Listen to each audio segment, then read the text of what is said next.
नमस्कार, मैं हूं राज वर्मा और आप देखना शुरू कर चुके हैं रिपोर्टर जी।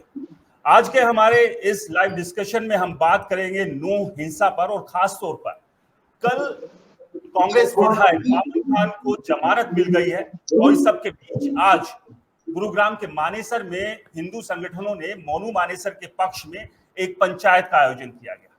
इस पंचायत में कई निर्णय लिए गए, लेकिन सवाल जो निकल कर आया कि मामन खान जो कांग्रेस के विधायक हैं, उनकी जमानत पर आखिरकार बवाल क्यों है। इस डिस्कशन को आगे बढ़ाने से पहले मैं आपको दोनों तस्वीरें दिखा देता हूं जो कल जमानत के बाद अपने समर्थकों के बीच मामन खान पहुंचे थे और आज जो पंचायत मानेसर में की गई थी।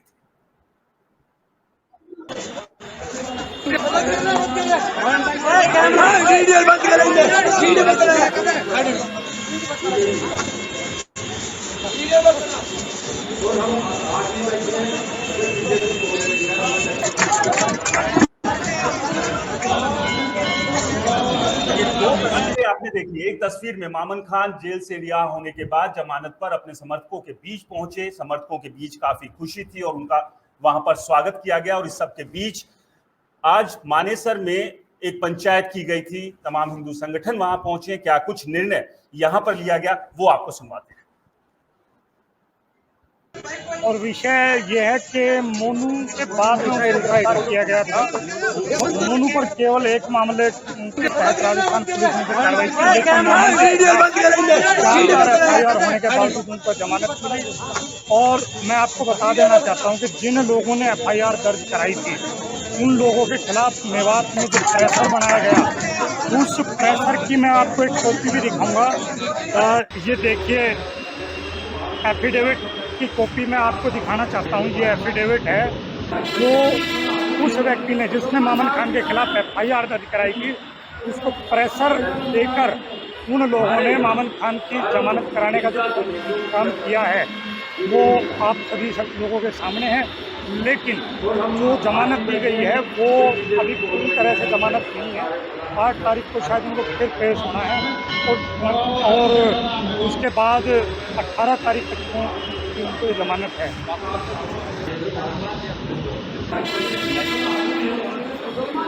देखिए कहीं ना कहीं ढिलाई है। अगर ढिलाई नहीं होती तो आपने देखा होगा कि कल जैसे ही उनकी जमानत की कॉपी रिलीज होती है उसके तुरंत बाद ही हरियाणा में अधिकारियों के तबादले भी होते हैं और उनके तो डीएसपी उनको भी तुरंत प्रभाव से ट्रांसफर कर दिया जाता है। तो ये कहीं ना कहीं मिलीभगत है उन लोगों। चलिए, यहाँ सवाल ये है कि आखिरकार किस मिलीभगत की बात जो है वो हिंदू संगठन से जुड़े हुए लोग कर रहे हैं। अभी आप सुन रहे थे डॉक्टर धर्मेंद्र यादव को, जिन्होंने आरोप लगाए हैं कि जमानत के बाद कुछ पुलिस अधिकारियों के ट्रांसफर किए गए हैं और कुछ मिलीभगत। तो आखिरकार वो मिलीभगत क्या है और क्यों जो एक कानूनी प्रक्रिया के तहत जमानत दी गई है उसको लेकर बवाल है। तो सबसे पहले मैं तमाम जो मेहमान मेरे साथ जुड़े हैं उनका परिचय आपसे करा देता हूं। मेरे साथ डॉक्टर धर्मेंद्र यादव जुड़े हैं, हिंदू संगठन से जुड़े हुए हैं। अमित नेहरा जी जुड़े हुए हैं, वरिष्ठ पत्रकार हैं। मनीष शांडिल्य जी जुड़े हुए हैं, वकील हैं और हिंसा में जिनकी हत्या हुई थी उस पक्ष की पैरोकारी जो है वो कर रहे हैं। इसके अलावा मेरे साथ एडवोकेट ताहिर देवला जी जुड़े हुए हैं, मामन खान के वकील हैं। और मेरे साथ जुड़े हुए हैं देवेंद्र जी और योगेश जी। आप सभी का बहुत बहुत स्वागत है रिपोर्टर जी के इस खास डिबेट में। सबसे पहले मैं आपसे शुरू करता हूं धर्मेंद्र जी, जो आपने आरोप लगाए, आज जो पंचायत हुई, आरोप पर बाद में आएंगे, निर्णय क्या कुछ लिए गए इस पंचायत में? देखिए आज जो पंचायत हुई है मानेसर गांव में वो क्लियर सी है कि मामन खान को 4 मामलों में जमानत दे दी जाती है और मोनू मानेसर पर कोई मामला ना होने के बावजूद उनको जबरदस्ती घुसेड़कर किसी मामले में और जेल में डाल दिया जाता है। उसको लेकर हमारे गांव ने आज क्लियर पंचायत रखी है। उसमें तय किया गया है कि एक कमेटी बनाई है, वो पूरी अब इस पूरे मामले को जहां तक जाया जाएगा उस तह तक जाकर इस पूरे मामले को देखेगी। ये पूरी कमेटी आज हमारे गांव ने जो है बनाई है और इसको लेकर 7 तारीख तक हम वेट एंड वॉच करेंगे, क्योंकि 7 तारीख को हरियाणा पुलिस उसको लेने के लिए जाएगी। क्योंकि पिछली तारीख पर जिस प्रकार उनके साथ गेम किया, राजनीति का मोहरा बनाने की जो वहां की सरकार कर रही है वो मोहरा हम नहीं बनने देंगे। नहीं, जी लेकिन राज जिस जी। मोहरे की आप बात कर रहे हैं, लेकिन आप ये भी तो समझिए ना, जो आरोप है वो बेहद गंभीर है मोनू मानेसर के ऊपर। 2 हत्याओं के आरोप हैं, इसके अलावा पटौदी में भी एक हत्या के प्रयास का आरोप है। तो ऐसे में आप किस तरह से दोनों मामलों को एक साथ जो है एक तराजू में तोल सकते हैं? देखिए, मैंने नहीं कहा, लेकिन राजस्थान के डीजीपी ने मीडिया के सामने आकर बयान दिया कि मोनू का कहीं भी सीधा रोल नजर नहीं आ रहा और हम ट्राई कर रहे हैं। मुझे नहीं लगता कि भाई इस तरह का कहीं मामले में उनकी संलिप्तता है। ये मैं नहीं कह रहा, राजस्थान पुलिस के डीजीपी ने कहा और मीडिया के सामने कहा, मेरे अकेले के सामने नहीं कहा, पूरे विश्व ने उनको सुना मीडिया के माध्यम से जब उन्होंने ये बात रखी। तो वो दोषी है कहाँ जब मीडिया के अंदर आकर डीजीपी खुद इस चीज को एक्सेप्ट कर रहे हैं। और मेवात हिंसा के दौरान जो वीडियो आई थी उसको लेकर भी जो लॉ एंड ऑर्डर में ममता सिंह जी हैं उन्होंने भी कहा मीडिया के सामने, मैंने नहीं कहा, ममता सिंह जी ने कहा कि मोनू की वीडियो को हमने देख लिया। हरियाणा के गृह मंत्री अनिल विज उन्होंने कहा, मैंने नहीं कहा। रोहतक के सांसद अरविंद शर्मा ने कहा, मैंने नहीं कहा। ये सब लोग जिन्होंने कहा, ये कहीं ना कहीं अपनी बात को और अपने पद प्रतिष्ठा में वजन रखने वाले लोग हैं। धर्मेंद्र ने कहा ये बात माने नहीं, लेकिन एक प्रदेश का गृह मंत्री कहता है, एक प्रदेश का डीजीपी कहता है और उसके बावजूद गिरफ्तार किया जाता है, तो कहीं ना कहीं राजनीतिक संलिप्तता तो इसमें है। इसमें आप लेकिन राजस्थान पुलिस के बिल्कुल डिनाई डीजीपी नहीं की कर बात सकते। कर रहे हैं, उसी राजस्थान पुलिस ने जो है मोनू मानेसर को गिरफ्तार भी किया है। सर, मोनू मानेसर को गिरफ्तार किया, मैं वही तो कहना चाह रहा हूं आपको कि जब डीजीपी मीडिया के सामने आकर बात कहते हैं और फिर उसको गिरफ्तार करते हैं, तो कहीं ना कहीं राजनीतिक द्वेष तो इसमें आप ये दिखा ही। कहना चाह रहे हैं कि राजनीतिक दबाव है, राजनीति के चलते ये सारा का सारा खेल हो रहा है। ताहिर देवला जी, राज जी, ये आरोप जो है, मैं आ रहा हूं धर्मेंद्र जी आपके पास। ताहिर देवला जी, कल जमानत मामून खान को मिल गई, क्या कुछ रहा कल की जो कोर्ट पे जो जमानत हुई, किस ग्राउंड पर ये जमानत दी गई, और जो आरोप यहाँ पर लग रहे हैं कि राजनीतिक दबाव जो है कहीं ना कहीं यहाँ पर काम कर रहा है? वर्मा जी, हमारे साथी एडवोकेट बैठे हुए हैं मनीष जी, और इन्होंने विक्टिम्स की तरफ से प्रेजेंट किया था। अभी मैं यादव साहब को सुन रहा था कि कोई एफिडेविट्स ये लोग दिखा रहे थे कि जी जो विक्टिम है उससे एफिडेविट ले लिए, उस एफिडेविट के बेस पे अदालत से बेल ले ली है। ये सरासर झूठ बोल रहा है। कोई एफिडेविट्स नहीं थे, कोई एफिडेविट कोर्ट में पेश नहीं किया गया था, कोई विक्टिम ने एफिडेविट नहीं दिया था। ये विक्टिम का जो एडवोकेट हमारे साथी जो आपके पैनल में बैठे हैं मनीष जी, ये आपको बताएंगे। इनके सामने इन्होंने बहुत अच्छा अपना केस को रखा, आर्गू किया विक्टिम्स और क्या आपको विक्टिम्स कोई एफिडेविट वहां नहीं था। रही बात जमानत की देने की और नहीं देने की, अगर अदालत का काम भी पंचायतें करने लग जाएंगी तो फिर अदालतों को ताला लगा दें। जो हम पिछले कई सालों से देख रहे हैं, ये लोग सुप्रीम कोर्ट पर उंगली उठाते हैं, ये लोग ऑनरेबल हाई कोर्ट पे उंगली उठाते हैं, ये ऑनरेबल सेशन कोर्ट पे उंगली उठाते हैं। तो आखिर अदालतों की जरूरत क्या है? फिर इन जो पंचायतों में जो लोग जो जाते हैं, इनको जज बना के बैठा दीजिए। अगर ये चाहते हैं कि फिर फैसला हमारे हिसाब से हो, कानून के हिसाब से ना हो, तो क्या जरूरत है अदालतों की? ये देश रूल ऑफ लॉ से चलता है, ये देश संविधान से चलता है। अदालतें किसी पंचायत के प्रेशर में नहीं आती हैं, अदालतें किसी नेता के या किसी मिनिस्टर के प्रेशर में नहीं आती हैं। अदालत में पूरी बहस हुई। मनीष जी जो हमारे साथी एडवोकेट पैनल में आपके साथ बैठे हुए हैं, ये बताएंगे सारी चीजों को। और विक्टिम्स के केस को प्रेजेंट किया, कोई एफिडेविट नहीं दिया गया। एफिडेविट इनके पास कहां से आ गया, किसने इनको दे दिया, ये सरासर झूठ और गलत ये बात है। वो दोनों फरीकें। रही बात मामन की जमानत उसका जितना रोल था, पहली बात तो हमने ये कहा था कि इसको गलत फंसाया है, इसके खिलाफ कोई एविडेंसेस नहीं है, ये 31 तारीख को मौके पर मौजूद नहीं था, ये इसकी कोई वीडियोज नहीं थी, इसकी कोई ऑडियोज नहीं थी, इसने कोई कन्वर्सेशन इनकी नहीं थी, कोई इनके इनके इनके ट्विटर हैंडल से या फेसबुक से या और सोशल मीडिया और प्लेटफॉर्म पे कहीं इनकी ऐसी कोई पोस्ट नहीं थी।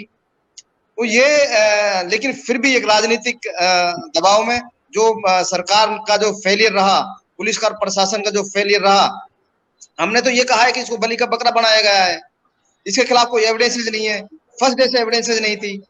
बल्कि मैं आपको बताऊं वर्मा जी, जिस दिन इनको रिमांड के लिए पेश किया था कोर्ट में, 2 दिन का कोर्ट ने रिमांड दिया था, तो 2 दिन के बाद रिमांड के बाद दोबारा पेश किया था, तो एसआईटी के चीफ ने ये लिखा है अपने उस दिन के रिमांड पेपर में कि मामन जी के खिलाफ कोई एविडेंसेज नहीं मिली। लेकिन सवाल तो फिर उसके यहाँ ये भी बावजूद होगा ना, उसके बावजूद कोई सबूत नहीं थे, मामन खान जो हैं उनको भी राजनीति के दबाव के चलते जो है वो फंसाया गया, ये कहना चाह रहे हैं आप? बिल्कुल बिल्कुल बिल्कुल 100% कोई एविडेंसेस ना पुलिस ने ड्यूरिंग इन्वेस्टिगेशन उनसे, ड्यूरिंग रिमांड उनसे कोई ऐसा कोई एविडेंस कलेक्ट कर पाई, ना कोर्ट के अंदर कोई ऐसी एविडेंस नहीं दे पाई। हमारे मनीष जी बता देंगे, हमारे मनीष जी अब कोर्ट ने 2 केसेस में 149 नंबर। मनीष जी, जो आरोप यहाँ पर धर्मेंद्र यादव लगा रहे हैं, जो कह रहे हैं कि दबाव बनाया गया, जो गवाह थे उनके ऊपर, उनसे एफिडेविट लिए गए और उसी के आधार पर ये जमानत मिली है, कितनी सच्चाई है इन सब बातों में? क्योंकि एक सबसे बड़ी बात तो समझनी होगी, कोई भी नेता, कोई पुलिस अधिकारी, कोई संगठन कानून से तो ऊपर नहीं है। सबसे ऊपर अगर है तो कानून है, और कानून अपना काम जानता है और अपने तरीके से करता है। लेकिन इस पूरे मामले में या इस पूरे मामले को आप किस तरह से देखते हैं?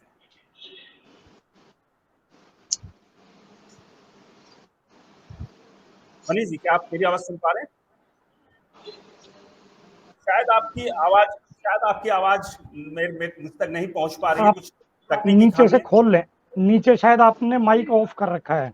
आप एक बार देखिएगा, आपने माइक को म्यूट किया होगा, अनम्यूट एक बार इसको करने की कोशिश कीजिए। और अगर आप लैपटॉप से जुड़े हैं तो आपसे अनुरोध है, आप मोबाइल से एक बार ट्राई कीजिए जुड़ने का। आप हाँ जी हाँ, तो आप मोबाइल से एक बार कोशिश कीजिए, तब तक बाकी जो मेहमानों से बात कर लेता हूँ। अमित नेहरा जी वरिष्ठ पत्रकार है। अमित नेहरा जी, किस तरह से देखते हैं इस पूरे विवाद को, इस पूरे मामले को? एक पक्ष ये कहता है कि मोनू मानेसर के ऊपर जो है राजनीतिक दबाव के चलते सारी कार्रवाई की गई है। डीजीपी ने पहले कहा था प्रेस कॉन्फ्रेंस में कि जो नासिर और जुनैद की हत्या में मोनू मानेसर का कोई भी हाथ नहीं है, या इसके अलावा कहे कि नूह इंसाफ में भी कोई रोल मोनू मानेसर का नहीं है। और इस सबके बीच जो जमानत मामन खान को मिली है उस पर भी सवाल उठाया जा रहा है। अमित नेहरा जी। राज, ये जो मामला, हाँ आवाज आ रही है मेरी? जी जी जी जी, आपकी आवाज आ रही है, बताइए। राज, ये मामला सिर्फ ये कहें कि मामन खान की जमानत से संबंधित है या मोनू मानेसर की गिरफ्तारी से संबंधित है, ये मामला इतना छोटा नहीं है। इसको एक बड़े फलक पे समझना होगा हमें। पहले तो इसमें क्या है कि कानून के ऊपर सवाल उठ रहे हैं, लगातार कानून व्यवस्था पे सवाल उठ रहे हैं, अदालत के ऊपर भी सवालिया निशान उठ रहे हैं। तो पहले ये समझना होगा कि ये व्यवस्था है क्या। भी ये माना जाता है कि इस देश में सुप्रीम कोर्ट सुप्रीम है, इससे बड़ा कोई नहीं। लेकिन ये भी सच नहीं है कि सुप्रीम कोर्ट सबसे बड़ी है। तो सुप्रीम कोर्ट से बड़ी हमारी संसद है, क्योंकि सुप्रीम कोर्ट उन्हीं कानूनों के तहत चलती है जो संसद से पारित होते हैं। तो इसका मतलब सबसे बड़ी तो संसद होनी चाहिए, लेकिन संसद सबसे बड़ी नहीं है। उससे बड़ा हमारा संविधान है, क्योंकि संविधान के तहत संसद चलती है। तो अब ये मान ले कि संविधान सबसे बड़ा है, लेकिन ये भी सत्य नहीं है। सबसे बड़ा कौन है इस देश में? सबसे बड़ा है इस देश के नागरिक। लेकिन सिर्फ एक नागरिक भी नहीं, या यूं नहीं, 1000 भी नहीं, 2000 भी, समस्त भारत के समस्त नागरिक सुप्रीम है। क्योंकि वो अगर चाहेंगे तो संविधान में भी बदलाव हो सकता है, सारी चीजें बदल सकती हैं। तो लेकिन इतना आसान भी नहीं है, इतना आसान भी नहीं है ये, क्योंकि ये सैकड़ों सालों में ये व्यवस्थाएं बनी है कि हम एक सभ्य सोसाइटी बना सकें, उसके लिए कानून बने, उसके लिए न्यायालय बने। Hello, allow him to access your mic camera, then refresh the page. मतलब ब्राउजर कहाँ है? शायद कुछ तकनीकी कुछ खामियां। जी आप बोलिए। जी अमित जी बोलिए। जो ये व्यवस्थाएं हैं, इनको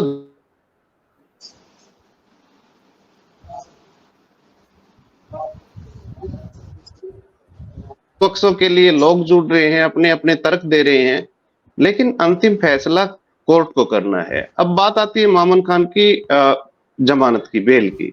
मनीष जी, अगर आप मेरी आवाज सुन पा रहे हैं? मैं आपकी आवाज सुन रहा हूँ, मेरी आवाज आ रही है क्या? आपकी आवाज बहुत साफ आ रही है। मैं एक सवाल यहाँ पर आपसे कर रहा था, जो ताहिर नेता जी ने भी कहा यहाँ पर कि कानून अपना काम कर रहा है। दोनों तरफ से आरोप ये लग रहे हैं, पक्ष ये कह रहा है कि मोनू मानेसर को राजनीतिक दबाव के चलते फंसाया जा रहा है, तो दूसरी तरफ मामन खान को लेकर भी यही बात की जा रही है। लेकिन कानून के नजरिए से इस पूरे मामले को किस तरह से देखते हैं आप? इसमें एक सवाल था जिसका जवाब मैं देना चाहूंगा, और चूंकि मैं और जो डिफेंस काउंसिल बैठे हुए हैं पैनल पे, जिन्होंने मेरा नाम भी लिया था, हम दोनों वकील हैं, तो हम कानूनी पहलुओं को हम ज्यादा उजागर करेंगे आपके चैनल पर। जमानत पर चार केसेस में मामन खान, जो एसआईटी की रिपोर्ट्स अभी तक आई हुई है पुलिस जांच में, और पुलिस का ये दावा है, जांच एजेंसी का दावा है कि मामन खान जो बेल एप्लीकेंट थे वो इसमें चीफ कॉन्स्पिरेटर थे, यानी इन दंगों के जो आर्किटेक्ट और किंगपिन थे और हैं वो मामन खान जी हैं। और इस वजह से उनको रूटीन और मैकेनिकल मैनर में ना अरेस्ट करके, क्योंकि वो ऑलरेडी एक इन्फ्लुएंशियल और पावरफुल आदमी हैं, नू मेवात में उनकी अच्छी पकड़ है, एमएलए हैं अभी एट प्रेजेंट वो पॉलिटिकल पार्टी से, तो उनको रूटीन और मैकेनिकल मैनर में ना पकड़ के जांच एजेंसी ने उनको आफ्टर प्रॉपर ड्यू डिलिजेंस, और जब तक एम्पल एविडेंस उनके अगेंस्ट में नहीं आए तब तक उनको आरोपी नहीं बनाया। ऐसे बहुत सारे अक्यूज जिनकी इन राइट्स में डायरेक्ट इन्वॉल्वमेंट थी, उनके डिस्क्लोजर के बेसिस पर और कॉल डिटेल्स और अदर मोबाइल लोकेशंस के बेसिस पर उनको, मामन खान को 2 नोटिसेस पुलिस ने भेजा था इन्वेस्टिगेशन ज्वाइन करने के लिए, जिन 2 नोटिसेस में वो नहीं आए। और एक बात मैं आपको बता दूं कि ये जो सबमिशंस जो मैं आपके चैनल को अभी हाईलाइट कर रहा हूं, ये मेरी कोर्ट में भी सबमिशंस थी जब मैंने विक्टिम्स का पक्ष रखा था कोर्ट में, और विक्टिम्स की तरफ से मैंने कोर्ट में बहस करी थी, डिफेंस काउंसिल ने अपने अक्यूज की तरफ से बहस करी थी। तो 2 बातें ऐसी हैं राजवर्मा जी जो बहुत गौर करने वाली हैं कि जब 2 नोटिसेस जांच एजेंसी ने दिए तो उन नोटिसेस को लेकर मामन खान हाई कोर्ट चले गए। हाई कोर्ट में उन्होंने पिटीशन फाइल करी और उस पिटीशन में उन्होंने हाई कोर्ट से 2 रिलीफ मांगा। एक रिलीफ उन्होंने मांगा था कि मुझे एप्रीहेंशन है कि मैं अरेस्ट हो सकता हूं, तो उसमें मुझे सुरक्षा दी जाए, मुझे अरेस्ट ना करें। और दूसरा रिलीफ उन्होंने मांगा था कि जो आईजी लेवल का कोई ऑफिसर हो वो इन दंगों की जांच करे, रेवाड़ी रेंज के आईजी ऑफिसर्स की। और जब सरकार की तरफ से वहां पर सरकारी वकील ने पक्ष रखा था तो उन्होंने ये बताया था ऑनरेबल हाई कोर्ट को कि मामन खान की जो पिटीशन में ये लिखा हुआ है, और आप लोग मुझसे सहमत भी होंगे, मीडिया पर भी उन्होंने दंगों के बाद में आकर कहा था कि मैं 3 दिनों के लिए मेवात और आसपास के एरिया में नहीं था, मैं इस एरिया से बाहर था। लेकिन पुलिस की रिपोर्ट में, जांच एजेंसी की रिपोर्ट में और उनके 2 सिक्योरिटी गार्ड्स, उसकी 164 के बयान में पुलिस के सामने और कोर्ट के सामने उन्होंने ये कहा था कि 27 जुलाई से लेकर 31 जुलाई तक मामन खान उसी एरिया में थे और जो राइट का मेन पॉइंट था उससे 1.5 किलोमीटर के डिस्टेंस पर थे। तो ये कहना कि मामन खान दंगों के समय मेवात नू में प्रेजेंट नहीं थे, ये बिल्कुल सरासर गलत सबमिशन है। और इस सबमिशन का मामन खान के काउंसिल ने हाई कोर्ट में कोई विरोध नहीं किया। इसका मतलब ये एडमिटेड फैक्ट था, जो कि काउंसिल जो अब हुसैन साहब हैं, इन्होंने भी कोर्ट में कहा कि चूंकि एमएलए थे तो वो वहां पर प्रेजेंट तो होने थे, किसी के मरने जीने एटसेट्रा में जाना था, बिल्कुल ठीक बात है, मैं भी अप्रिशिएट करता हूं कि एमएलए को होना चाहिए। लेकिन फिर हाई कोर्ट में झूठी पिटीशन दायर करने की जरूरत क्यों पड़ी, जिसमें यह कहने की जरूरत पड़ी कि दंगों के 3 दिनों में तो मामन खान वहां थे ही नहीं। ये तो एक बात। दूसरी बात, उनके सिक्योरिटी गार्ड्स ने कानून के सामने, एजेंसी के सामने और कोर्ट के सामने अपने बयान में कहा है कि ये वेरी मच प्रेजेंट थे और आसपास ही प्रेजेंट थे, और 27, 28, 29, 31 को मल्टीपल गैदरिंग्स को इन्होंने अटेंड किया है। और एक बहुत ही इंपॉर्टेंट बात जो हमने कोर्ट को अप्राइज किया था, और वो मैं इस चैनल में भी अप्राइज कर रहा हूं सबको, कि 6 फोन्स जो है मामन खान से जांच एजेंसी ने रिकवर किया। 2 फोन्स जो थे वो जिस दिन अरेस्ट हुए मामन खान, वो 2 फोन्स उनके थे और 4 फोन उनके ब्रदर ने जांच एजेंसी को दिया। 6 फोन्स में जो ओरिजिनल फोन था वो मामन खान जी ने फॉर्मेट करके पुलिस को दिया, और ये मेरी सबमिशंस कोर्ट में भी थी और अभी भी है और आगे भी जहां तक मैं लड़ूंगा कि ऐसी क्या परिस्थितियां थी, ये क्या ओकेजन था, क्या कारण थे कि एमएलए जैसे जिम्मेदार व्यक्ति को, जांच एजेंसी को अपना फोन फॉर्मेट करके देना पड़ा। जो फोन्स आज लैब में पड़ा हुआ है, जांच एजेंसी ने लैब में भेजा है उनके डिलीटेड डेटा को रिकवर करने के लिए, तो क्या कहीं ना कहीं वो कारण है? ऐसी कोई कॉन्स्पिरेसी है क्या? ऐसी कोई कॉन्स्पिरेसी थी क्या? और जांच एजेंसी का दावा बिल्कुल सही है क्या कि ये इन दंगों के आर्किटेक्ट रहे हैं और इनकी शय पर, इनके इंस्टिगेशन पर, इनके प्रोवोकेशन पर ये जो अनफॉर्चुनेट दंगे थे वो लड़े हैं, वो हुए हैं? और एक बात अदालत में माननीय न्यायालय को अप्राइज करने की थी कि जब मैंने ये कहा कि मैं विक्टिम की तरफ से वकील हूं, तो कोई भी ये गलतफहमी ना पाले कि विक्टिम में सिर्फ हिंदू हैं। जब दंगे होते हैं तो सारे पूरा समाज विक्टिम होता है और समाज के ऊपर ये कलंक और धब्बा होता है और राष्ट्र के ऊपर भी धब्बा होता है। तो विक्टिम्स में डिफरेंट कम्युनिटीज के लोग हैं और इस बात से कोई भी इनकार नहीं करेगा, ना उनके वकील करेंगे, ना इस चैनल में बैठे और सारे जो विद्वान लोग बैठे हैं वो करेंगे। तो मेरी बहस इतनी इस बात पे सेंट्रिक थी कि हाई कोर्ट में झूठी पिटीशन फाइल करने की जरूरत क्या पड़ी, एक। दूसरी बात कि ऐसे क्या ओकेजन्स और ऐसे क्या सर्कमस्टेंसेस थे कि अक्यूज्ड मामन खान को अपने फोन को के सारे डेटा को फॉर्मेट करके डिलीट करके जांच एजेंसी को देनी पड़ गई। ये थी मेरी जी। नहीं, बिल्कुल। देखिए, एक अच्छी बात आपने यहाँ कही कि जब दंगे होते हैं तो कोई एक पक्ष, कोई एक व्यक्ति उसका शिकार नहीं होता, उस पर उसका असर नहीं होता, ये पूरे समाज के ऊपर होता है, पूरे राष्ट्र के ऊपर होता है। और कहीं ना कहीं हमारी जिम्मेदारी बन जाती है कि भविष्य में इस तरह की चीजें ना हो। लेकिन ये बड़े गंभीर आरोप भी आपने लगाए हैं, उस पर मैं ताहिर देवला जी से मैं जवाब लूंगा, लेकिन एक कमेंट्स मैं यहाँ पर ले लेता हूँ। योगेश जी भी काफी देर से हमारे साथ बने हुए हैं, गौ सेवक हैं। योगेश जी, जिस तरह की तस्वीरें अक्सर हम देखते हैं गोरक्षा के नाम पर, गाड़ियों का पीछा किया जाता है, फायरिंग की जाती है, उसके बाद मारपीट की जाती है, और हाल ही में जो नासिर और जुनैद वाला मामला सामने आया था कि जलाकर उनकी हत्या कर दी। मैं यहाँ ये नहीं कह रहा हूँ कि वो गोरक्षकों ने हत्या की, कानून अपना काम कर रहा है, जांच कर रहा है, जांच के बाद साफ होगा। लेकिन इससे पहले की तस्वीरें जो आती है, खुद मोनू मानेसर भी जो है अपनी टीम के साथ वो तस्वीरों में दिखते हैं, खुद वो सोशल मीडिया पे सारी चीजें अपडेट करते हैं। क्या ये सही तरीका है? क्योंकि कानून है, कानून को अपना काम करने देना चाहिए, और इसी का कहीं ना कहीं जो असर वो था वो नूह इंसान में भी देखने को मिला था। जी वर्मा जी, धन्यवाद। देखिए, जो आपने कहा कि जो मोनू मानेसर के गाड़ियों का पीछा करके गौ माता को बचा के कानून हाथ में लेके, मैं कहना चाहूँगा कि हम गौ को माता कहते हैं। अगर गौ को हम माता कहते हैं और कोई भी लोग अगर गौ हत्या करेगा, तो अगर मेरी माँ के साथ कोई गलत व्यवहार करता है, मेरी माँ के साथ कोई गलत तरीके से पेश आता है, तो चाहे आप हैं, मैं हैं, वकील साहब हैं, कोई भी है, उन्हें स्वाभाविक तौर पर गुस्सा आएगा, प्रतिक्रिया होगी। रही जहाँ तक मैं ये कहना चाहता हूँ कि अगर हम गौ माता से जुड़े हुए हैं, गौ की हम सेवा करते हैं, गौ की रक्षा करते हैं, हम गौशालाओं का संचालन करते हैं, तो उन लोगों को ये समझना चाहिए कि जिस काम से किसी दूसरे की भावना आहत होती है, किसी को उससे कष्ट होता है, तो ऐसा काम क्यों करा जाए। मैं विशेष तौर पर यह कहना चाहूँगा कि झगड़े की जड़ जितनी भी आप आज बहस कर रहे हैं, मैं आपसे थोड़ा टाइम लूँगा, जितनी भी हम आज इस बहस में बैठे हैं, इसकी एक ही वजह है, और वो वजह है गौ माता। कभी भी झगड़ा, हम मेवात में, मैं मेवात का रहने वाला हूँ, मेवात में 3 गौशालाओं का संचालन करता हूँ, लेकिन हमारा कभी कोई झगड़ा नहीं हुआ। झगड़े की शुरुआत कहाँ से होती है? मम्मन खान को पे मुकदमा दर्ज की शुरुआत कहाँ से हुई? बजरंग दल के साथ जो 21 जुलाई को नूह के नल्लड़ मंदिर पर हुआ, उसकी शुरुआत कहाँ से हुई? ये सब की जड़ जो है, इसके पीछे सिर्फ और सिर्फ गौ हत्या जुड़ी हुई है। गौ हत्या ये लोग बंद कर दें, मैं समझता हूँ कि कोई लड़ाई आगे नहीं होगी नहीं।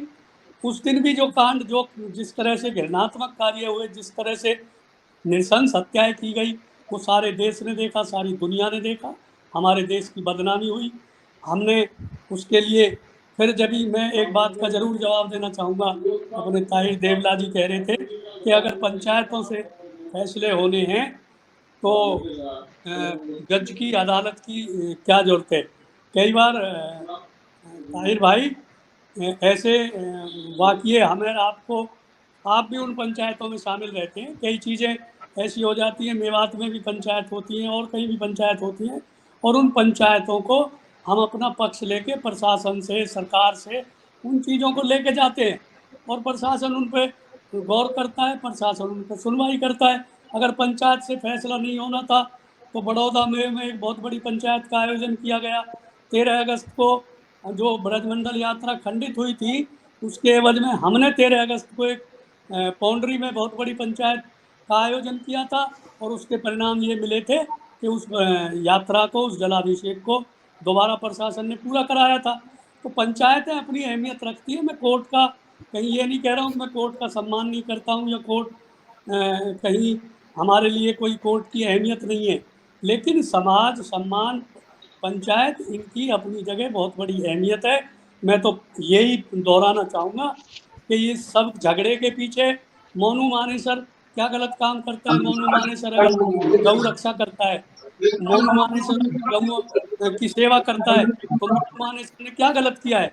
प्रशासन अपना देखिए काम योगेश जी, करता बात आपकी सही है, पंचायतों का भी अपना रोल है। समाज में बहुत सारी ऐसी चीजें होती हैं, उसके लिए जरूरी नहीं है कि आप अदालतों के दरवाजे तक पहुंचे या थाना कोर्ट कचहरी करते फिरे। आप आपस में बैठ के भी उनको सुलझा सकते हैं, लेकिन कुछ ऐसे मुद्दे होते हैं जो पंचायतों से या आपसी बैठकी से नहीं सुलझते हैं। उसके लिए कानून व्यवस्था है, कानून अपना काम करता है। और अगर कहीं कोई आहत होता है किसी को, अगर गौ माता को लेकर अगर इस तरह की चीजें हो रही है तो आप पुलिस को सूचना दीजिए। खैर आगे बढ़ते हैं। अमित जी, जो बात यहाँ पर योगेश जी ने कही, मैं आ रहा हूँ सर। योगेश जी ने जो एक बात कही, कितना इस बात से आप इत्तेफाक रखते हैं कि कानून भी तो है ना, कानून अपना काम करेगा, उसको अपने हिसाब से काम करने देना चाहिए।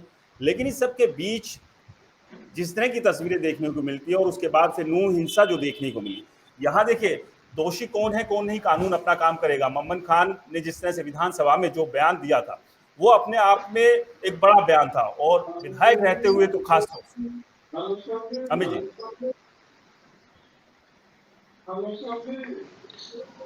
देखिए राज, मैं तो ये कहना चाहूंगा कि ये जो बहस है कानून से संबंधित, विधानसभा से संबंधित, और ये जो तमाम मामले हैं, तो इसके लिए 1 घंटे की बहस में हम इसको कवर नहीं कर सकते। पूरा हमें समझना होगा। भाई आपने सही ध्यान दिलवाया कि विधानसभा में क्या बयान दिया था, लेकिन कानून ये है कि जो विधानसभा और लोकसभा या संसद जिसको कहिए, जिसमें राज्यसभा भी है, वहां जो बयान दिए जाते हैं, चाहे कोई कुछ भी कह दे, वो कोर्ट के क्षेत्राधिकार से के तहत नहीं आता। उसके तहत व्यक्ति को सजा नहीं दी जा सकती। उसमें जो बात कही गई है तो एक विशेषाधिकार है उनका। उसमें या तो उस सदन का जो अध्यक्ष होगा वो कार्रवाई कर सकता है, लेकिन ये अलग विषय है। तो हम विधानसभा वाले जो बयान है उसको हम कानून में नहीं घसीट सकते। दूसरी बात अभी आई, भाई यहाँ पे जो हिंसा हुई थी उसमें सभी पक्षों के लोग मारे गए थे, तो सरकार का ये दायित्व बनता नहीं, ये छोटा कर दिया कानून को। मान लिया 2 पक्षों में राइवलरी है, दूसरे एक व्यक्ति की हत्या हो जाती है, हत्या का प्रयास होता है, तो भी जो केस बनेगा उसको सरकार लड़ेगी। क्योंकि आपने देखा होगा कि फौजदारी के जो मुकदमे होते हैं वो वर्सेस स्टेट होते हैं, वो राज्य के प्रति अपराध माना जाता है, चाहे उसमें एक आदमी इन्वॉल्व क्यों ना हो, एक आदमी की हत्या क्यों ना हो, आपसी रंजिश क्यों ना हो। ये भी हमें समझना होगा कि सिर्फ इस केस में नहीं है, ये पूरा एक जो अपनी न्यायिक प्रक्रिया है उसमें ये कानून है। कानून ये कहता है, कानून यहाँ बैठे हैं सभी इस बात को एंडोर्स करेंगे। अब बात आ जाती है पंचायतों की। भाई ठीक है, पंचायत अपना रुख सामने रख सकती हैं। हमने देखा होगा, भाई मैंने जो बात शुरू की थी, हम भारत के लोग, आप मेरे बात का लबो लो, आप सुनिए कि भाई जो भारत की पूरी जनता उससे ऊपर कोई नहीं है। कानून है इससे बड़ा, मान लिया सुप्रीम कोर्ट से बड़ा, लेकिन आपने देखा कुछ समय पहले जो कृषि कानून बनाए थे सरकार ने, 3 कृषि कानून, तो सरकार को वापस लेने पड़े थे। वो किसके दबाव में वापस लेने पड़े थे? वो एक पंचायत ही तो थी, एक बड़ी पंचायत कह सकते हैं, एक बहुत बड़ा वर्ग कह सकते हैं। जब वो इकट्ठा हुआ तो उन्होंने संसद को, राज्यसभा को, दोनों को मजबूर कर दिया था कि आप इस कानून को वापस लीजिए। तो देखिए, आदमियों का इकट्ठा होना हम उसको भी इग्नोर नहीं कर सकते, लेकिन वो किस विषय में, किस टॉपिक को लेके हो रहे हैं, क्या उनकी बात वाजिब है, ठीक है ना? क्योंकि कई बार क्या होता है, कोर्ट्स भी एंडोर्स करते हैं इन चीजों को, भाई एक पब्लिक इंटरेस्ट में क्या है। हालांकि माने या ना माने, फैसला तो देना होता है उनको मेरिट्स के आधार पे। लेकिन आज जमानत की भी चर्चा चल रही है, तो एक छोटा सा मैं रिसेंटली जो एक मामला बना है जमानत पे, तो उसकी तरफ भी ध्यान आकर्षित करना चाहूंगा सभी का। कल जो M3M के जो मालिक हैं, डायरेक्टर कह लीजिए, 2 भाई हैं बंसल ब्रदर्स, उनको सुप्रीम कोर्ट से बेल मिली है, उनको जमानत मिली है कल। हाई कोर्ट ने उनकी जमानत याचिका खारिज कर दी थी, तो कल सुप्रीम कोर्ट ने उनको जमानत दी है। मनी लॉन्ड्रिंग के केस में 400 करोड़ का केस था। हालांकि वो एक अलग विषय है कि किस विषय में, लेकिन उनको जब जमानत दी सुप्रीम कोर्ट ने, तो सुप्रीम कोर्ट ने टिप्पणी की कि ये जो कानून है, या ईडी की जो इन्फोर्समेंट डायरेक्टरेट है, इसकी जो प्रक्रिया है वो दोषपूर्ण है। वजह ये है कि जब ईडी किसी को गिरफ्तार करती है तो जो आरोपी होता है तो उसको एफआईआर नहीं देती। जब आरोपी को यही पता नहीं होता कि तुझे किस आरोप में गिरफ्तार किया जा रहा है, तो इनह्यूमन है वो, न्याय संगत नहीं है। तो इस तरह के लूप होल हैं, हमारे कानून हैं, हम ये नहीं कह सकते वो अल्टीमेट है, वो अंतिम है, उनमें भी सुधार की गुंजाइश रहती है, बनी रहती है। तो ये चीजें चलती रहती हैं। तो बिल्कुल आपने ये बात ठीक कही कि जरूरी नहीं है कि जो हमारी लॉ एंड ऑर्डर जो एजेंसीज है, जो लॉ एंड ऑर्डर की जिनके ऊपर जिम्मेदारी है, चाहे ईडी है, पुलिस और बाकी जो दूसरी एजेंसीज हैं, ऐसा नहीं है कि केस दर्ज कर लिया तो वो सही है, क्योंकि इसलिए तो कोर्ट बनाया गया है। कोर्ट में ही जाके तो सबूत पेश करने होंगे, वहां बताना होगा ना कि आपने अगर गिरफ्तारी की है तो आपके पास सबूत क्या है। लेकिन अगर इन दोनों मामलों को से हटके हम एक चीज और मैं जोड़ना चाहूंगा इसमें। अब जो पंचायत हो रही है, भाई दोनों तरफ से आरोप प्रत्यारोप हैं कि एक को जमानत मिल गई, एक को जमानत नहीं मिली। देखिए, जमानत जो मिलना है उसका अर्थ ये नहीं कि केस डिसाइड हो गया, अभी फैसला सुना दिया, अभी सजा हो गया, बरी हो गया। वो एक अधिकार है आरोपी का, भाई उसमें काफी हद तक तो डिस्क्रिशन इन्वॉल्व होती है जज की, संबंधित जज की। कुछ मेरिट्स होती है, भाई किस आधार पे उन्होंने दी, तो उस पे हम सवाल नहीं उठा सकते। वो एक अधिकार है, एक को मिल गया, दूसरे को नहीं मिला तो वो कोर्ट तय करेगी। इस पे ये नहीं होना चाहिए कि ये बरी हो गया है, हम उस रूप में नहीं ले सकते जमानत को। भाई ठीक है, मुकदमा तो चलता रहेगा, मुकदमा तो खारिज नहीं हुआ, केस तो नहीं हुआ, ये एक कानूनी प्रक्रिया है। तो इसका जी आरोपी अभी हैं। जी जी जी ताही जी, जो एक बात मनीष जी ने भी यहाँ कही और जो अभी अमित नेहरा जी भी ये बात कह रहे थे कि जमानत मिलने का मतलब ये नहीं है कि आरोपों से मुक्त हो गए हैं। आरोप तो अभी भी है, मुकदमा आगे चलेगा, क्या निकल कर आएगा ये अपने आप में भविष्य तय करेगा, कोर्ट यहाँ पर तय करेगी। लेकिन जो मनीष जी भी एक बात कह रहे थे कि एक के बाद एक कई सबूत जो है वो पुलिस ने कोर्ट के सामने यहाँ पर रखे थे, और इसके अलावा जो हाई कोर्ट में जो दलील दी गई थी मोमन खान के द्वारा कि वो उस दौरान नूह में नहीं थे या उनकी गिरफ्तारी हो सकती है, लगातार पुलिस जो उन्हें नोटिस दे रही थी पेश होने के लिए, अपना जवाब देने के लिए, तो आखिरकार वो देरी क्यों की गई? तो कहीं ना कहीं वो तो अपने आप में बड़ा शक पैदा करता ही है ना। जी शायद नेट में दिक्कत आ गई है, शायद ताई जी के नेट में प्रॉब्लम है। मैं धर्मेंद्र यादव जी के पास एक बार आऊंगा। धर्मेंद्र जी, एक जो बात है ये ठीक है, अच्छी बात है, क्योंकि हिंदू धर्म में मैं भी एक हिंदू हूँ और गाय को माता मानते हैं, पूजते हैं हम गाय को, और अगर उसके साथ इस तरह का व्यवहार हो तो जाहिर सी बात है किसी भी हिंदू को सही नहीं लगेगा, और ना केवल हिंदू, कायदा दूसरे आपको मानते हैं अगर कुछ लोगों को छोड़ दिया जाए। लेकिन बात सही और गलत के बीच की है। खैर, अब आगे की रणनीति आप लोगों की क्या रहने वाली है इस पूरे मामले को लेकर? आज जो पंचायत भी हुई उसमें कुछ निर्णय लिए गए, इसके अलावा जो पहले ताहिर जी आगे मोनू मानेसर को मैं धर्मेंद्र जी एक बार आपसे इन सवालों का जवाब लेने से पहले, ताहिर जी, जो मैं आपसे सवाल कर रहा था, कई तरह के सबूत पुलिस के द्वारा दिए गए कोर्ट में, और जो एक बात मनीष जी भी कह रहे हैं कि हाई कोर्ट में मामन खान ने ये कहा कि दंगे के दौरान वो नहीं थे, लेकिन बाद में निकल कर आया कि उनकी मौजूदगी वहीं आसपास थी, और इसके अलावा कई और बड़े सबूत जो पुलिस ने इस सबसे जुटाए थे, और पुलिस लगातार नोटिस देकर बुला रही थी अपना आपका जो भी जवाब है वो हमें दे दीजिए। तो आखिरकार वो जो डिले था ये शक तो पैदा करेगा ना?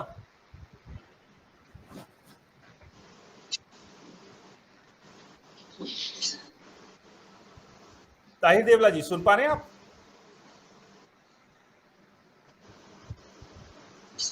ताहिर जी, चलिए शायद ताहिर जी के पास आवाज नहीं जा रही हमारी। मनीष जी कुछ कहना चाह रहे हैं?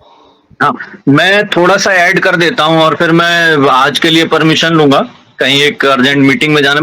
मैं ये इसमें ऐड करना चाहता हूं कि देखें, चार केसेस में मामन खान को जांच एजेंसी ने आरोपी बनाया हुआ है, सबूतों और गवाहों के आधार पर बनाया हुआ है। कुछ एक हैं जिसमें कि कॉरोबरेटिव एविडेंस हैं जो एक दूसरे को लिंक करते हैं, और कुछ एक ऐसे हैं जिसमें डायरेक्ट एविडेंस हैं, और कुछ चीजें ऐसी हैं जो डायरेक्ट जाहिर करती हैं, इंडिकेट करती हैं कि कहीं ना कहीं मामन खान इन पूरे राइट्स में चीफ कॉन्स्पिरेटर, मुख्य षड्यंत्रकारी रहा है। ऐसी जांच एजेंसियों की रिपोर्ट्स हैं और स्टेटस रिपोर्ट है। और जो 4 केसेस हैं जिनमें 2 केसेस में 30 सितंबर को उनको जो है रेगुलर बेल मिल गई थी, नियमित जमानत, लेकिन जो कल के जो मुकदमे थे उन दोनों में उनको नियमित जमानत अदालत ने नहीं दी है, और उनको अभी इंटरिम बेल दिया है, अंतरिम जमानत दी है, जो कि कच्ची बेल आप कह सकते हैं आम भाषा में। और उसमें मैंने न्यायालय के सामने जब पीड़ितों का पक्ष रखा तो मैंने यही रखा था कि बेल तो एक राइट होता है कि आप अनलिमिटेड पीरियड के लिए किसी को भी बिहाइंड द बार्स नहीं रख सकते, लेकिन उसके साथ साथ न्यायालय को दोनों पक्षों की इक्विटी देखनी पड़ती है। न्यायालय के सामने अगर एक तरफ एक एमएलए, एक पावरफुल आदमी खड़ा है बेल एप्लीकेशन लेकर, तो दूसरी तरफ पीड़ित लोग भी खड़े हैं जो इन दंगों का दंश अभी जिन्होंने झेला है, और शायद उसके नुकसान की भरपाई वर्षों तक नहीं हो पाएगी। तो मेरा माननीय न्यायालय से विनम्र निवेदन कल भी था और आगे भी रहेगा कि इसमें पीड़ित पक्ष का जो है वो पूरा का पूरा उनकी इक्विटी जो है ध्यान में रखी जाए, और तब जमानत पे निर्णय लिया जाए। और कल की जो जमानत है वो उनको इंटरिम बेल 18 तक मिली है, अभी डिटेल्ड ऑर्डर आया नहीं है, तो मैं उस पर कमेंट नहीं करना चाहूंगा कि माननीय जज साहब ने उसमें क्या लिखा हुआ है। एडिशनल सेशन जज श्री अजय शर्मा की कोर्ट का मैटर था उन्होंने, लेकिन कुछ ऐसी पाबंदियां लगाई हुई हो सकती हैं, कुछ ऐसी शर्तें दी हुई हो सकती हैं जिन शर्तों को मामन खान को फॉलो करना होगा। अगर वो शर्तें फॉलो नहीं करते हैं तो उनकी जमानत खारिज हो सकती है और वो वापस जेल में जा सकते हैं। एक बात। दूसरी बात की जो मुख्य बात थी कि चूंकि मामन खान जो है मेवात के और पॉलिटिकल पार्टी से कनेक्ट रखते हैं और एमएलए हैं, सिटिंग एमएलए हैं, विधानसभा में भी उनकी पकड़ है, विधानसभा में भी वो दूसरे विधायक को बड़े गर्मजोशी से धमकाते रहते हैं, ये वीडियो भी है। और एक बात न्यायालय के सामने और रखी थी कि अप्रैल में उन्होंने एसपी नू को भी थ्रेट्स पास किया था। तो अगर एसपी नू को थ्रेट वो दे सकते हैं तो क्या एविडेंस को टेम्पर नहीं करेंगे, इसकी क्या गारंटी है? विटनेस को इंप्रेस नहीं करेंगे, इसकी क्या गारंटी है? और जमानत सिर्फ राइट का सब्जेक्ट नहीं है, जमानत की जमानत की कुछ शर्तें जो है वो होती हैं जिनको अदालत देखना होता है कि जिस व्यक्ति को, जिस किसी आरोपी को जमानत दी जाए वो किसी एविडेंस को, सबूत के साथ छेड़छाड़ ना करे, किसी गवाह को प्रभावित ना करे, ट्रायल से भागे नहीं और कानून का सहयोग करे।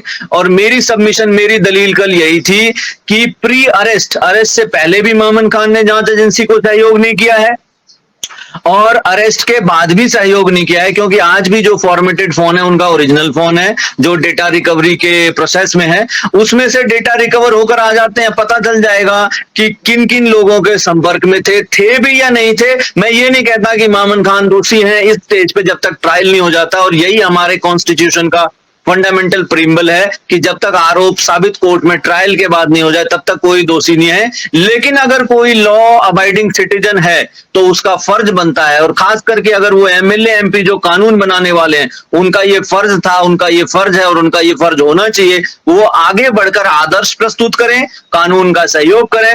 अगर वो निर्दोष हैं तो चार्जशीट में डिस्चार्ज हो सकते हैं, ट्रायल में बरी हो सकते हैं, लेकिन जो उनके acts and conducts pre arrest और पोस्ट अरेस्ट हैं वो ये इशारा नहीं करते कि वो लॉ अबाइडिंग है। जैसे कुछ थ्रेट्स वाले मीडिया में पोस्ट हैं, ये प्री दंगों के पहले भी हैं और दंगों के आसपास भी हैं, और उसके बाद भी फॉर्मेटेड फोन जांच एजेंसी को देना, और बहुत सारे ऐसे गवाह हैं जो अभी कानून के सामने आ सकते हैं, आने वाले हैं, जिनसे दूध का दूध और पानी का पानी हो जाएगा। तो इसलिए इस स्टेज पे ये कह देना कि जो है उनको जमानत मिल गई है और उनका कोई रोल नहीं था और कोई एविडेंस नहीं आया है, मैं इस बात से सहमत नहीं हूं। और एक बात और जो मैं करेक्ट करना चाहूंगा, ताहिर जी ये लर्नेड काउंसिल हैं जिन्होंने बहस करी थी कल, हम आमने सामने थे अपने अपने पक्षों की तरफ से, उन्होंने ये कहा था कि एसआईटी ने जब रिपोर्ट फाइल करी कोर्ट में तो ये कहा कि मामन खान के खिलाफ कोई साक्ष्य नहीं है। मैं इसको करेक्ट कर देता हूं, समझने में शायद ताहिर जी को या एक्सप्लेन करने में कहीं थोड़ी सी दुविधा होगी। उसमें ये लिखा है कि उनको अरेस्ट करने से पहले उनके खिलाफ पर्याप्त सबूत हैं, पर्याप्त चीजें हैं, और इसलिए उनको अरेस्ट करके इसमें 120B में उनको मुलजिम बनाया जा रहा है, उनको आरोपी बनाया जा रहा है। As far as concern to pre arrest और जिस दिन रिमांड लेकर उनको पेश किया था उसके बीच में कोई नया साक्ष्य नहीं आया था, क्योंकि साक्ष्य तब आएंगे जब लैब से सारी रिपोर्ट्स आ जाएंगी, डीवीआरस की जो सीसीटीवी फुटेजेस ली गई हैं, लैब से रिपोर्ट आ जाएंगी, सारी कॉल रिकॉर्ड्स की, उनकी कॉल डिटेल्स की रिकॉर्ड आ जाएंगी, उनकी मोबाइल टावर की सारी लोकेशंस आ जाएंगी, और उसके बाद में जांच एजेंसी फर्दर ये आरोप तय करेगी कि किस लेवल पे कॉन्स्पिरेसी में ये शामिल थे और क्या इनकी एक्चुअल में इनकी क्या इन्वॉल्वमेंट और क्या भूमिका थी। और तीसरी बात जो मैंने न्यायालय को के संज्ञान में लाया था कि ये दंगे कोई अचानक से हुए दंगे नहीं थे, ये डीप रूटेड और मल्टी लेयर्ड कॉन्स्पिरेसी थी इन दंगों में, और उसकी जांच और निष्पक्ष जांच होनी बहुत जरूरी है। और इसलिए योर ऑनर माननीय न्यायालय से अनुरोध था कि इनकी बेल इस स्टेज पे नहीं ली जाए, कम से कम जब तक कि जांच पूरी नहीं हो जाती और चार्जशीट फाइल नहीं हो जाती। यही हमारी दलील थी और आगे भी हम इसी पे रहेंगे। जी, इस बात का डर है कि जो सबूत है वो मिटाए जा सकते हैं। ताहिर जी, अगर आपको मेरी आवाज मिल रही है, जी ताहिर जी, क्या आप मुझे सुन पा रहे हैं? मैं इजाजत आज के लिए लूंगा, आज के लिए माफी चाहता हूं मैं। ठीक है मनीष जी, शुक्रिया, आप जुड़े। वर्मा जी, थैंक यू। पहली बात तो ये है, ये कोई कोर्ट नहीं है कि जहां पर दलीलें पेश की जाएं। अगर हम दलील पेश करेंगे तो मैं अपने आप को निर्दोष मानूं, कहूंगा। वकील साहब विक्टिम्स की तरफ से एडवोकेट है, वो कहेंगे कि जी मामन जी जो है निर्दोषी हैं, मैं ये कहूंगा कि जी मामन जी निर्दोष हैं। तो ये जो स्टेज है, ये जिसपे हम बहस कर रहे हैं, ये कोई कोर्ट नहीं है कि जिसमें हम क्या हमारी कल बहस हुई थी, क्या हुआ था, क्या कोर्ट का ये चीज आई थी। बात वर्मा जी ये है कि अगर पंचायतों से अदालतों के फैसले आने लग जाएंगे, पंचायतों के मनमुआफिक फैसले आने लग जाएंगे, तो फिर रूल ऑफ लॉ जो है ना वो खत्म हो जाएगा। अगर पंचायतें करेंगे तो पंचायत तो सबसे पहले हमने इस इलाके को करनी चाहिए थी।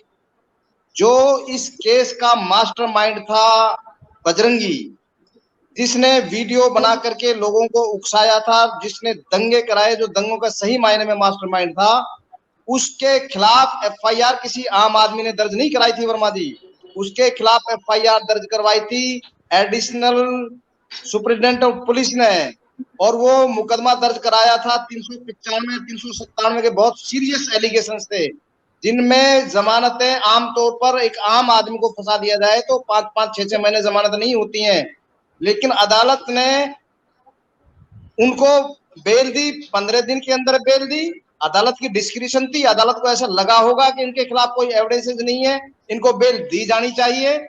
अदालत ने उसको बेल दी। अगर बेल दे दी तो इसका मतलब हम उस पर पंचायत इकट्ठी करेंगे, अदालत के ऊपर प्रेशर बनाएंगे कि अदालत ने गलत जमानत दे दी है। तो ये जो टैक्टिस है पंचायत इकट्ठी करने की, ये अदालतों के आदेश की तौहीन है। शायद एक बार फिर से सिग्नल नेटवर्क का कुछ इश्यू है ताहिर जी। धर्मेंद्र यादव जी, जो एक बात यहाँ पर कही है देवला जी ने कि पंचायतों से तो सब कुछ डिसाइड नहीं होगा ना, जब कोर्ट में मामला है, कोर्ट उसको देख रहा है, कोर्ट के आदेश पर ही आगे की कार्रवाई हो रही है, पुलिस अब मामले की जांच कर रही है, तो आप पंचायतें करके क्या साबित करना चाहते हैं? बिल्कुल, मैं देवला जी की बात को आगे बढ़ाते हुए अब आपको बताना चाहूँगा कि तेहरा को भाई साहब हमारे योगेश जी बैठे हैं लालपुरिया, इनकी अध्यक्षता में पंचायत हुई। अगर कुछ नहीं होता है तो बड़ौदा मेव में क्यों जरूरत पड़ी पंचायत करने की? वहाँ पूरा मेव समाज इकट्ठा हुआ, किसान नेता इकट्ठे हुए, उन्होंने धमकियां दी, तो क्यों जरूरत पड़ी थी उस पंचायत की बड़ौदा में इकट्ठा होने की? अगर उससे प्रेशर नहीं पड़ता है और उससे दिक्कतें नहीं आती है। दूसरी बात, अगर रियलिटी में ये लोग चाहते कि शांति स्थापित हो मेवात में, तो 31 तारीख को जो दंगा हो गया था, इन लोगों ने जिन लोगों के साथ जो घटनाएं करनी थी वो कर चुके थे, थी समाज के वरिष्ठ लोगों को सामने आना चाहिए था। 3 विधायक हैं, तीनों विधायकों को सामना चाहिए था और भाईचारे की मिसाल पेश करते हुए कहना चाहिए था कि आप 13 तारीख को पंचायत करने की बजाय इस तरह को पूरा करो, पूरा मेव समाज तुम्हारे साथ है। लेकिन इन्होंने ऐसा करने की बजाय उसकी एवज में बड़ौदा मेव में पंचायत रखी और भारी मात्रा में पंचायत रखी इन लोगों ने। ये कहते पंचायत से प्रेशर नहीं बनता, उस का ही प्रेशर था कि प्रशासन को भारी केवल 51 लोगों को यात्रा पूरी करने की इजाजत देनी पड़ी। अगर ये पंचायतों को नहीं मानते तो मैं वकील साहब से एक बात कहना चाहता हूँ कि आप लोग आगे क्यों नहीं आए, आपके विधायक क्यों नहीं आए समाज के साथ कि भाई हम पूरे समाज भाईचारे की मिसाल पेश करते हैं और आप यात्रा को पूरा करिए। लेकिन वहां तो इन लोगों ने ये भाईचारा नहीं दिखाया, वहां तो ये बड़ौदा में बड़ी पंचायत रखने चले गए, बहुत बड़ी पंचायत रखी गई, ताकत दिखाई गई, मंच से कहा गया कि ट्रैक्टर ले आएंगे, 4,000 ट्रैक्टर खड़े हैं, 4 लाख ट्रैक्टर खड़े हैं अगर यात्रा निकली तो। उस टाइम इन्होंने नहीं कहा कि ये पंचायत प्रेशर बनाने के लिए है या किस चीज के लिए है। अब ये पंचायत को प्रेशर की बात कहते हैं। लेकिन अगर ये चाहते तो पूरा समाज इकट्ठा होता, और अगर इन्होंने वो पंचायत रख भी ली थी तो उस पंचायत के मंच से कहते हैं कि सभी सामाजिक साथियों का स्वागत करता मेव समाज और सभी बिरादरी मिलकर इस यात्रा का स्वागत करेंगे, आप अपनी यात्रा को पूरी करिए। प्रशासन को झुकना पड़ा इनकी पंचायत के सामने, इनके दबाव के सामने प्रशासन को झुकना पड़ा और प्रशासन को पूरी ताकत के साथ खड़े होकर 51 लोगों से उस यात्रा को पूरा कराना पड़ा। एक सवाल जो आपने अभी वर्मा जी, मैं आपको करेक्ट कर दूं, केवल 51 मैं आपको करेक्ट कर दूं। जैसे ही 31 तारीख को ये दंगा हुआ, एक तारीख को आचार संहिता लगा, सॉरी 144 धारा 144 पूरी मेवात में कहीं पंचायत करने का मौका नहीं दिया। और रही बात इस बात की यादव साहब के, आपको भी पता है हमारा आपका, आप हमारे पड़ोसी भाई हैं, हमारा आपका ये कोई आज का रिश्ता नहीं है, सदियों पुराना रिश्ता है। ये मेवात इलाका भाईचारे के लिए पूरी दुनिया में जानी जाती है। आप कितने लोग हैं यहाँ पर, कितने हमारे हिंदू भाई यहाँ रहते हैं। मैंने दुश्मनी की बात नहीं की, मैंने तो भाईचारे को बढ़ाने वाली बात की है कि अगर आप लोग चाहते हैं तो ये भाईचारा बढ़ सकता था। अभी तक और ये चीज बड़ौदा मेव के मंच से भी कही जा सकती थी। भाई साहब, भाईचारे को बनाया धारा जाएगा। 144 मेवात में थी, कोई सी भी दोनों सर, पंचायतें बड़ौदा में हो या जो योगेश जी की अध्यक्षता में वो दोनों पंचायत कोई सी मेवात में नहीं हुई, मेवात से बाहर हुई थी दोनों पंचायतें। एक में निर्णय लिया गया था कि यात्रा पूरी करेंगे, दूसरी में निर्णय लिया गया था कि यात्रा निकाली तो 4 लाख ट्रैक्टर आ जाएंगे। हमने अपनी तरफ से अगर ये मंच पे खड़े होकर आपके समाज के रहनुमाओं ने ये कहा होता कि हम सम्मान करते हैं और हम देखेंगे कौन रोकेगा यात्रा को, हम फूल माला लेकर स्वागत करेंगे यात्रा समय का। का अभाव है, एक आखिरी कमेंट्स में अपने बाकी जो मेहमान हैं उनसे भी ले लेता हूं। बहुत देर से जो है योगेश जी भी जुड़े हुए हैं। योगेश जी, आगे की रणनीति क्या रहेगी इस पूरे मामले को लेकर? पंचायत अब की गई है, आगे की रणनीति आप लोगों की क्या है? वर्मा जी, क्योंकि कानून अपने हिसाब से ही काम करेगा जी, कि इंसाफ कोर्ट देता है, ये हम मानते हैं। कोर्ट का हम भी सम्मान करते हैं, अदालत का हम भी सम्मान करते हैं, लेकिन अगर कहीं किसी पक्ष के साथ नाइंसाफी हो रही है, कोर्ट ने मुकदमा दर्ज किया है। मैं धर्मेंद्र जी की बात पे आ रहा हूँ। वही राजस्थान पुलिस कुछ समय पहले प्रेस कॉन्फ्रेंस करके, सारी दुनिया ने देखा है, प्रेस कॉन्फ्रेंस करके वही आप गलत रख रहे हो। कभी राजस्थान पुलिस ने ये नहीं कहा, कभी राजस्थान पुलिस ने ये कहा नहीं कहा कि मोनू मानेसर निर्दोष है। आप गलत बता रहे हो, आप गलत फैक्ट को रख रहे हो। वायरल हुआ था ताहिर जी। वर्मा जी, भाई साहब एविडेंस में नहीं है तो आप एक बाइट एविडेंस भी नहीं है, दिखा दीजिए जिसमें राजस्थान पुलिस ने ये कहा मोनू के खिलाफ सिंगल एविडेंस नहीं है। योगेश जी, बात पूरी कीजिए। मोनू के खिलाफ सिंगल एविडेंस नहीं है। मोनू ने अपनी बेगुनाही के सबूत पेश करे, अपनी सीसीटीवी फुटेज सर, ये कोई कोर्ट नहीं है, ये कोई कोर्ट नहीं है, सबूत देने का स्टेज नहीं है, ये प्लेटफॉर्म सबूत देने का नहीं है। हाँ, तो मैं सबूत नहीं दे रहा आपको तो दे भी नहीं रहा हूँ मैं सबूत, लेकिन मैं आपको सच्चाई बता रहा हूँ योगेश जी। बात रखने का है। अरे भाई साहब, बात जो है ताहिर जी, मैं आपको सच्चाई बता रहा हूँ। वही राजस्थान पुलिस फिर मोनू मानेसर को यहाँ से नूह अदालत से रिमांड पे ले जाती है और वो जेल में भेज दिया जाता है। इसके लिए मैं फिर पुनः दोहरा रहा हूँ कि जो धर्मेंद्र जी ने कहा था कि पंचायत बड़ौदा में पे भी हुई, यात्रा को रोकने के लिए हुई। हमने पौंडरी में मेवात के बॉर्डर पे पंचायत की यात्रा करने के लिए करी और मोनू मानेसर के लिए अब हम लड़ाई लड़ेंगे। मोनू मानेसर को इंसाफ मिले, इसके लिए हम लड़ाई लड़ेंगे, चाहे आगे कितनी बड़ी पंचायत और करनी पड़े, चाहे इसके लिए हमें कोई भी रास्ता अपनाना पड़े, गिरफ्तारियां देनी पड़े, लेकिन हम किसी भी हालत में जो गौ भक्त है, जो गौ रक्षक है, उसके साथ खड़े मिलेंगे। इसके लिए हमें अपनी कुर्बानी देनी पड़ेगी, हम तो भी पीछे नहीं हटेंगे। आगे की कार्रवाई के लिए मैं आपके माध्यम से, आपके चैनल से ये कहना चाह रहा हूँ कि बहुत जल्दी हम दोबारा फिर इकट्ठा होकर कोई निर्णय लेने जा रहे हैं और उस निर्णय को लेकर समाज के सामने हम अपनी बात रखेंगे। समाज जो फैसला लेगा वो हमें मान्य रहेगा। हम समाज के साथ, कानून के साथ, कानून का पालन करने वाले आदमी हैं। चलिए, उम्मीद यही करते हैं कि जो आप करेंगे कानून के दायरे में रह के करेंगे और कोशिश यही होनी चाहिए जो भाईचारा है वो हमेशा बना रहे। ये सबसे बड़ी बात है। अमित नेहरा जी के पास चलेंगे, समय का अभाव। धर्मेंद्र जी, एक आखिरी कमेंट्स में अमित नेहरा जी से ले लेता हूँ। अमित जी, विवाद बना और कुछ इस कदर बना कि बवाल कटा। अब उस बवाल कटने के बाद दोनों तरफ से ये कहा गया कि नहीं भाई, हमारी तो गलती नहीं है, गलती तो सामने वाले की।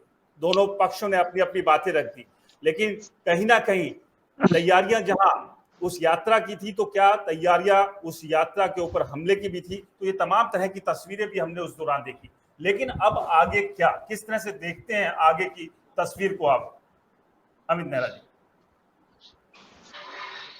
देखिए, मेरा तो यही है आग्रह कि समाज में शांति स्थापित होनी चाहिए और पंचायतें ठीक है अपनी जगह, लेकिन पंचायत की आड़ में और जिनका एजेंडा होता है, हिडन एजेंडा, वो नहीं पनपना चाहिए। भाई ठीक है, धर्म अपनी जगह सही है, मान्यताएं अपनी जगह सही हैं, लेकिन उसके पीछे जो आतंकवाद है या देश विरोधी ताकत है वो नहीं पनपनी चाहिए। तो साफ सुथरी अच्छी पंचायत हो तो उससे किससे गुरेज है। बिल्कुल, तो ये भी है, तो हमें इन चीजों को ध्यान में रखना चाहिए। शांति स्थापित रहनी चाहिए समाज में, है जो हमारा हजारों साल का पुराना ताना बाना है समाज का, तो उसमें दरार नहीं आनी चाहिए। नहीं, बहुत बहुत अच्छी बात जी। आपने कही, बहुत गहरी बात यहाँ पर आपने कही। और ये बेहद जरूरी हो जाता है कि जो हमारे समाज का ताना बाना है, जो भाईचारा है, वो हमेशा बना रहे, वो मजबूती के साथ बना रहे। और कुछ राज्य एक जो अपील है ऐसी, लास्ट जी चलिए बताइए धर्मेंद्र जी। चैनल जी। के माध्यम से मैं अपील करूंगा ताहिर जी से भी। ताहिर जी, मेवात में जो लोग भी गाय की तस्करी करते हैं और गाय काटते हैं, क्या मेवात के लोग इकट्ठा होकर उनका बहिष्कार करने का काम करेंगे ताकि ये भाईचारा फिर से कायम हो? यादव साहब, हमने यादव आप साहब देना हमने चाहते पहले भी बहिष्कार किया है, हमने बिरादरी में दंड भी किया है, आगे भी हम इसके बिल्कुल खिलाफ हैं। किसी की भावनाओं को ठेस पहुंचाना किसी को हक नहीं है। हम आपकी भावनाओं की कदर करते हैं, हम आपके जज्बात को समझते हैं, और हम जो लोग गाय के जो कातिल हैं, जो भी लोग हैं, हम उनको विरोध करते हैं और आगे भी करते रहेंगे। आपसे भी हम ये उम्मीद करते हैं, आपसे भी हम ये उम्मीद करते हैं कि आप इस तरीके से टारगेट करके, जिस तरीके से इस इलाके को बदनाम करने के लिए, जिस तरीके से। अच्छा यादव साहब, एक बात बताइए, इलाके को बदनाम मेरी नहीं। सुन लीजिए, आप एक मेरी सुन लीजिए, क्या आप इसको यात्रा हाँ। मानते हो?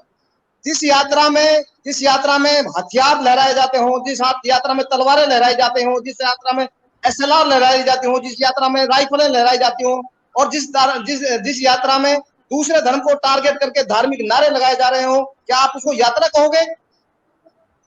तो मुहर्रम को आप कौन सी यात्रा बताते हैं? यात्रा मेवात में, आप इसमें आएंगे तो बहुत बड़ा जाएगा।